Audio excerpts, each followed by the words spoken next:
alhamdulillah dengan izin Allah Subhanahu wa taala kita bisa berkumpul ya di Zoom meeting ini untuk berdiskusi tentang rekonstruksi RPS yang mengacu kepada PBL, PJBL, CM dan TBP. Nah, kenapa RPS kita harus mengacu ke sini dalam rangka menuju pembelajaran kolaboratif dan partisipatif sesuai dengan tuntutan IQ 7. Nah, pada hari ini, alhamdulillah kita semua bisa bergabung. Mudah-mudahan kegiatan ini bermanfaat untuk kita semua. Nah, kita lihat dalam SNPT dan juga buku pedoman IQ, di sana dijelaskan bahwa IQ 7 itu adalah kelas yang kolaboratif dan partisipatif. Artinya, di dalam RPS dosen kita semua, itu sudah mengadopsi dua metode yang disarankan, yaitu the case method dan juga team based project. Dalam buku panduan IQ dijelaskan beberapa kriteria dari case method.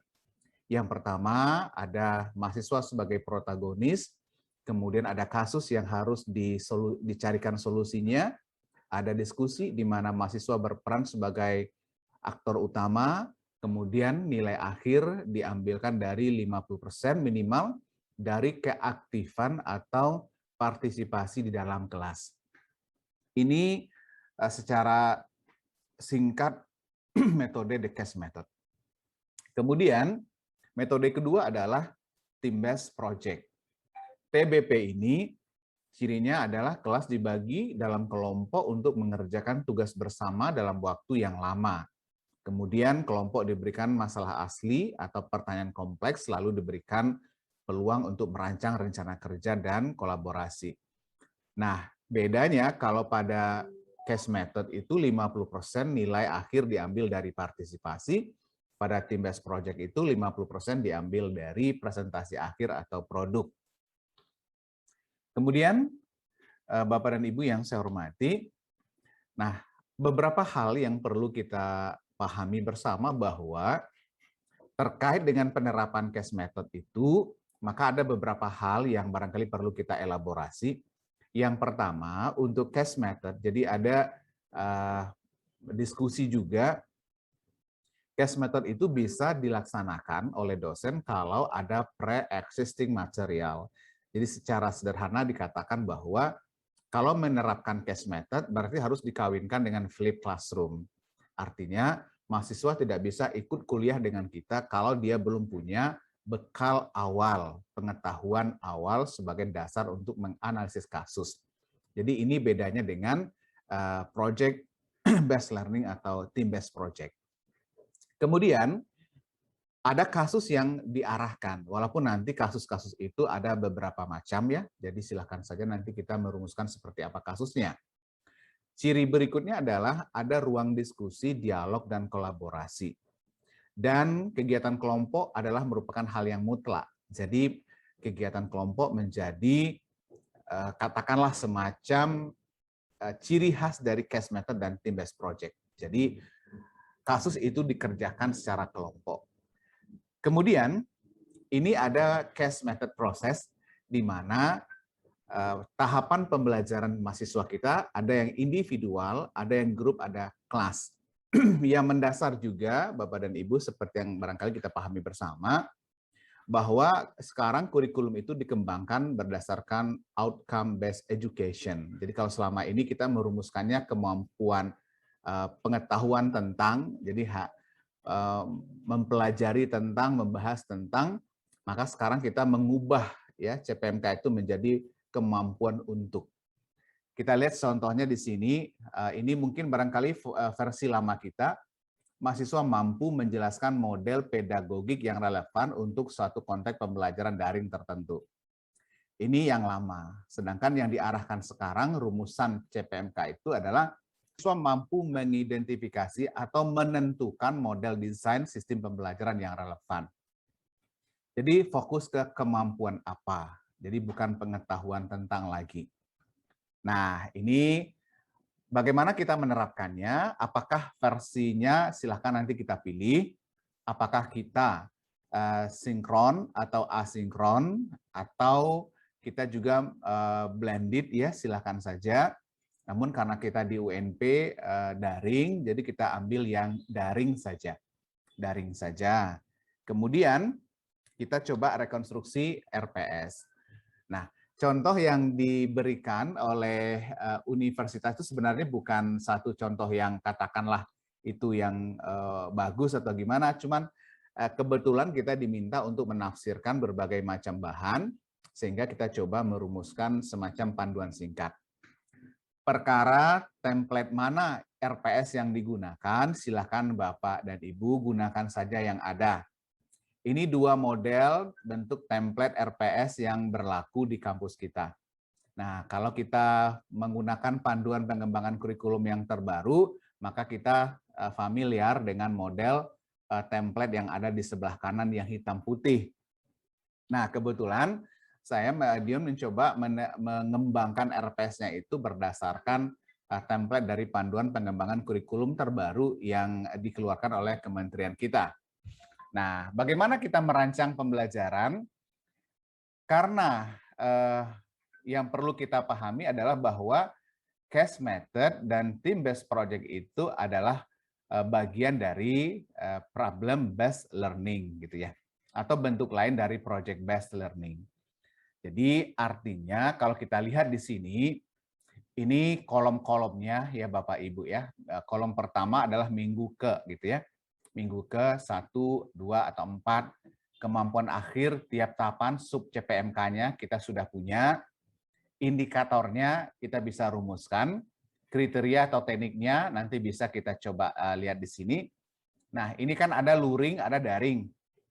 Jadi dalam template RPS yang versi kepanduan kementerian itu ada pilihannya mau luring atau daring.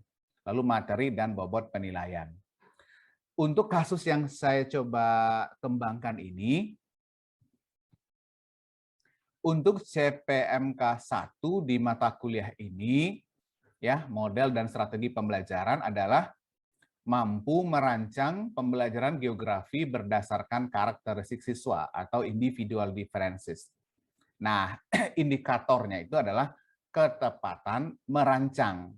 Jadi di sini kita tidak menggunakan lagi mampu menjelaskan tentang pembelajaran geografi. Tidak, jadi sudah mampu ke kemampuan untuk. Ya, mampu merancang pembelajaran geografi berdasarkan karakter siswa individual differences. Indikatornya ketepatan merancang. Ini sudah dijelaskan. Kriteria ini kita maknai sebagai alat pengukurnya. Jadi untuk menentukan ketepatan ini yang kita gunakan adalah rubrik penilaian partisipasi. Nanti di depan doang juga sudah ada. Lalu teknik yang kita gunakan adalah teknik non-test.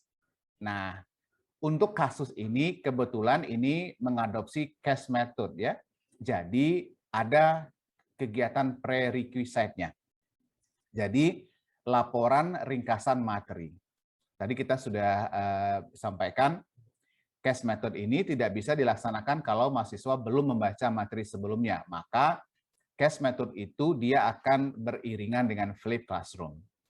Maka bentuk pembelajaran.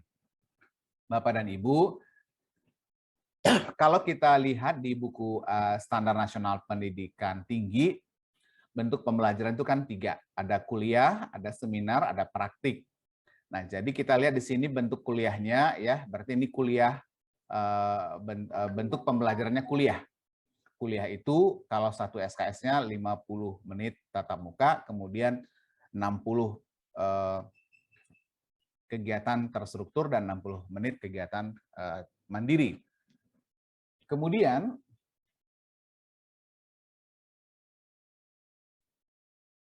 untuk CPMK ini dicapai dalam 3 kali pertemuan.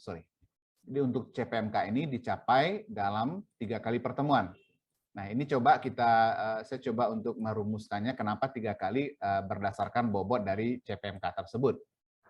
Karena di sini merancang. Nah, pada pertemuan pertama kita jelaskan di sini flip classroom dan PBL. Jadi karena case method itu ada dalam PBL. Jadi kita modelnya tetap PBL model. PBL dan Flip Classroom, karena ada materi yang harus dikuasai sebelum masuk ke pembelajaran. Mahasiswa ditugaskan membaca materi sebelum pertemuan tatap muka atau tatap maya, membaca dan meringkas materi tentang pembelajaran berdasarkan karakteristik siswa atau individual differences. Jadi ini pre-pembelajarannya, karena dia flip classroom. Nah, pada pertemuan pertama untuk CPMK ini, dosen hanya menjelaskan tujuan pembelajaran, penguatan konsep, penjelasan penugasan atau kasus, pembagian kelompok, dan penilaian.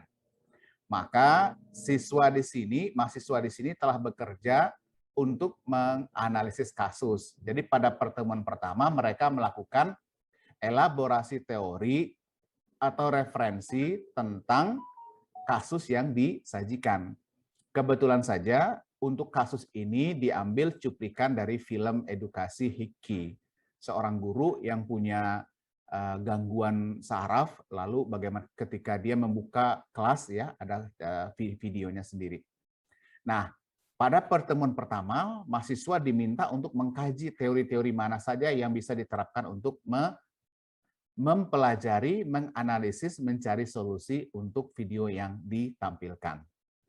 Pada pertemuan kedua, ini pertemuan ketiga sesuai dengan RPS. Pada pertemuan kedua untuk CPMK ini, mahasiswa secara berkelompok diminta menganalisis 3 kekuatan guru tadi, 2 area pengembangan dari sisi guru dalam merespon tingkah laku siswa, serta merumuskan 1 ide atau gagasan sebagai solusi, tagihannya rumusan alternatif solusi. Jadi pada pertemuan pertama, mereka mengamati video, lalu meminta mengelaborasi, mengumpulkan teori, referensi yang relevan dengan video itu. Pada pertemuan kedua atau ketiga untuk seluruhan RPS, mereka diminta berkelompok, memberikan alternatif gagasan mereka. Lalu pada pertemuan terakhir, mahasiswa mempresentasikan klasikal, mempresentasikan alternatif solusi dari kasus masalah yang dibahas, dan merumuskan solusi terakhir, tagihan laporan solusi dari hasil diskusi. Jadi ini satu bentuk kita menyajikan kasus, jadi PBL dengan metode case method dengan pada mata pelajaran model dan strategi pembelajaran geografi. Apa kasusnya? Adalah sebuah cuplikan video bagaimana guru membuka pembelajaran di tengah anak-anak yang sangat variatif, dan guru itu sendiri juga punya kekurangan berupa gangguan saraf, sehingga ini sangat menantang sekali di video itu. Nah, ini Bapak dan Ibu contoh yang kita kembangkan. Kemudian untuk pengembangan berikutnya, dari mana kasus itu kita dapatkan? Nah, jadi kasus itu banyak sekali. Kalau kita untuk sosial humaniora, itu biasanya kasus itu dalam bentuk narasi ya, bisa juga, atau dalam bentuk katakanlah cuplikan berita atau cuplikan video yang relevan dengan topik kuliah masing-masing. Nah, kalau kita menggunakan team based project, nah ini juga dalam sosial humaniora, projectnya bisa dalam bentuk tema-tema pengembangan masyarakat atau community development. Baik, Bapak dan Ibu, jadi untuk sementara tidak perlu panjang-panjang ya kita penjelasannya, mudah-mudahan bisa dipahami. Kalau seandainya ada yang kita diskusikan, ya silakan. Menutup presentasinya, kita kutip pendapat dari Manabu Sato bahwa sekarang saatnya bergeser mindset pendidik dari profesional mengajar menjadi profesional belajar. Kalau abad 20 itu dituntut sekali guru itu benar-benar profesional. Tapi ternyata guru yang pintar mengajar, guru yang hebat semuanya, ternyata belum menjamin untuk bisa berdampak positif bagi lingkungannya. Maka sekarang trennya adalah profesional belajar. Demikian Pak WD1, Pak Auf, semoga bermanfaat. Mohon maaf jika ada hal yang kurang berkenan. Assalamualaikum warahmatullahi wabarakatuh.